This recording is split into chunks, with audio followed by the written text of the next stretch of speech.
Yes, sir. It's me, baby. It's over.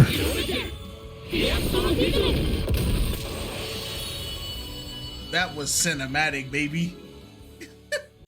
So recently, Granblue Fantasy Relink had their official demo come out for the game, and the game is extremely fun. Now, there are a couple issues that are coming out, but since the demo, we can't hold the game accountable for all the stuff that's going on. Ultimately, though, the experience, I would say I am looking extremely forward to this game coming out because this demo was just not enough for me personally. The game is extremely fast paced, but it also does a very good job of having mechanics to keep you to, you know, slow down a little bit so that you're not, you know, burning through bosses. You got to actually learn mechanics. Each boss kind of does its own little thing. Plus, every character has their own unique type of play style so that you're not getting bored. The demo had 11 characters available to play, and I was able to try all of them. My favorite characters so far were Lancelot and Io, the mage. Now, the game itself is visually beautiful. I was playing it on a PS5, so it's running at 60 FPS throughout the game. I had a homie playing on a PS4 Pro, so he was running about 30 FPS but 1080p. Overall, the life in the story mode, the life of the game is very vibrant. Everything is kind of beautiful. It reminds me of Tales of Arise, and I think any game that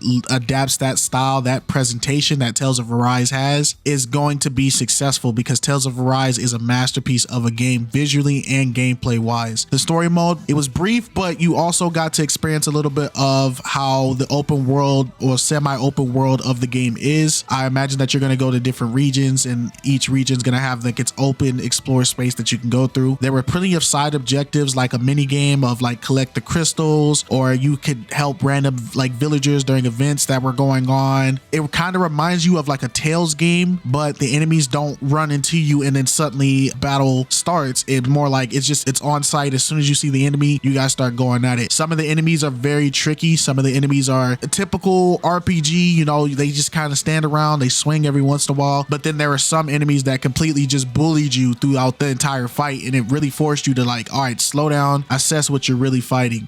Then it leads up to a boss fight inside of a gladiator pit. This boss fight was extremely fun, plus it made me want to play more of these type of boss fights. That's the thing that I think that's really going to stand out with this game. It gives you like this super good Final Fantasy vibe of how cinematic and glorious the bosses are, but then it also reminds you of kind of like a Monster Hunter where the boss is just doing all this thing and you and your fellow characters are kind of just trying to figure out the mechanics and just take that monster down, but you can't just speed burst through it. Each boss is not going to just sit there and let you just bully it. Then we moved on to the multiplayer. The multiplayer is instance based. It's like a hub based type of, you go to the hub, you select the mission starts, and then, you know, you just do the mission, complete it, and then you go back and you get the loot. The demo allowed us to change weapons, so you got two variations of weapons. You had one weapon that was more stat based and the other weapon was more stun based, so it had more points towards stun. And you also got to play with the gem system, essentially, where you put these gems on, they give you like stat boosts, like cooldown reduction, or you do more attack damage, or, you know, you build up your SBA gauge faster and stuff like that, which are very important because it overall affects your character's gear score. So that's what essentially they're going to do with the game, is your character's stats overall affect the gear score. And some missions, if your gear score is too low, it's going to give you the warning, but if your gear score is above it, then it's not going to say anything. Every character, even if you equip the same type of items on him, every character's gear score was different. I did notice Lancelot, when I was playing him, his gear score, even though I equipped the same items I had on like Gran or Zeta, his gear score was a little lower, but then again, it could have been just the way I had set everything up. There's probably some better items for him. One thing that me and my homies did notice that is really standing out to us, this game has a transmog system or a glamour system for people that play Final Fantasy. So just because you got a new weapon doesn't mean if you don't like the visual appearance of that weapon, you don't have to keep it. You're able to swap the visual appearance of the weapon while keeping the stats. So for people that like fashion and they like everything to be like aesthetically pleasing, then that's the thing for you.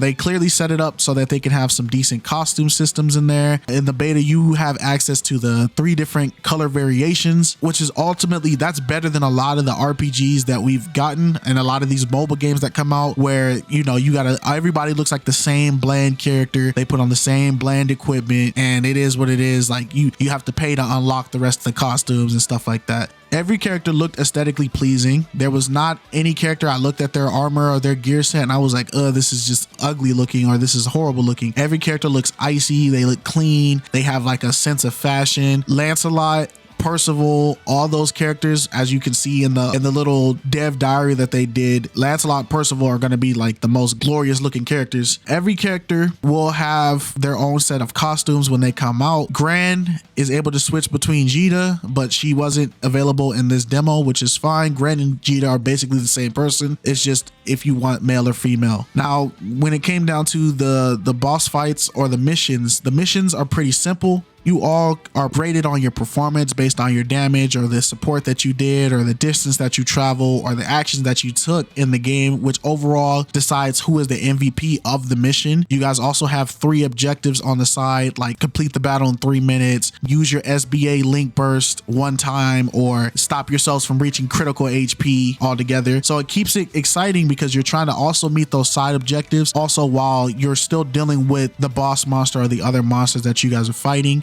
One thing that I do enjoy that the game has is the elemental types. So just because you have a favorite character doesn't mean that that character is going to always be the optimized character for certain bosses. Now, every elemental type is like a rock, paper, scissors of elements. So some bosses are weak to wind type characters. Some bosses are weak to light type characters. And so it keeps you wanting to build up a roster of your favorite types of characters. That way you can be flexible and kind of rotate to get the most optimal damage throughout the boss fight. The boss mechanics are very unique. The Golem boss had 2 little minions that would shoot Sandstorm, which is a debuff effect on you. The Quakadilla or Quackadilla, whatever you want to call him, he had a mechanic where he was rolling around and you can block it, but then he would do a charge, and if you dodged it perfectly, he'd slam into a wall and you guys can get more damage. All in all, it all builds up to you guys using your SBA or your link burst, which is like a super big attack at the end of it that deals a lot of damage. We did run into the problem of we had a random person that as soon as they get their SBA gauge full, they would spam their little ultimate and nobody else would have theirs ready, so he basically just wasted it. So the game kind of wants you to work together and be on the timing. Even when you use the ability, the game kind of like sends out a little message like, hey, follow up with me and you guys can maximize the damage. And once you guys all do use your ultimates at the same time, it does like a super attack at the end that gives you crazy damage. Few problems that I did notice with the game. One, if somebody cancels the mission at the start, if somebody presses it by accident, whatever, it will disconnect all the players that were connected to that mission. We noticed that as we were sitting there waiting for the lobbies to start, if the random person that we were getting had pressed cancel at any point, it was going to kick our whole party out of the game. I'm sure that's something that can be fixed easily. That's not really a gripe. Another thing is, as much as I do like the whole instance mission based system, I do wish that we were able to explore the world with our friends and stuff like that. And another major issue is the fact that it's not going to be crossplay. Where in 2024, games have been doing crossplay for almost 8 years now. Fortnite's been doing crossplay since the very start. I don't think it's very acceptable for games to be coming out and still not able to do crossplay, especially when people try to say like anime games are struggling with crossplay, which I think is just an excuse. That shouldn't be the problem at all. If games are able to be played crossplay like Call of Duty or NBA or whatever, then people should be able to play crossplay on anything. So that is my major gripe with it. The fact that if my homie doesn't have a PlayStation 5 and they want to play the game at the most beautiful graphics they can, which would be on their PC, I have to buy my PC copy to play with them. That's kind of unacceptable, especially when look how far we are in gaming. But overall, this game is my most anticipated game. I'm so excited. I can't wait for this game to come out. I advise everybody, while the demo's still available, please go try that demo out, and it's a good time.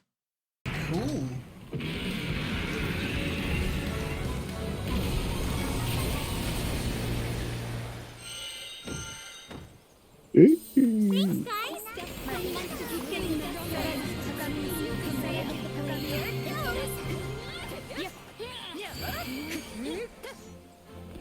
Jesus Christ, kill me. Got 3 lives. 3 Fucking Narmaya's, bro. Narmaya Prime. Terrible. Narmaya Prime, Yeah. Narmaya Deuce, and Narmaya Triple H.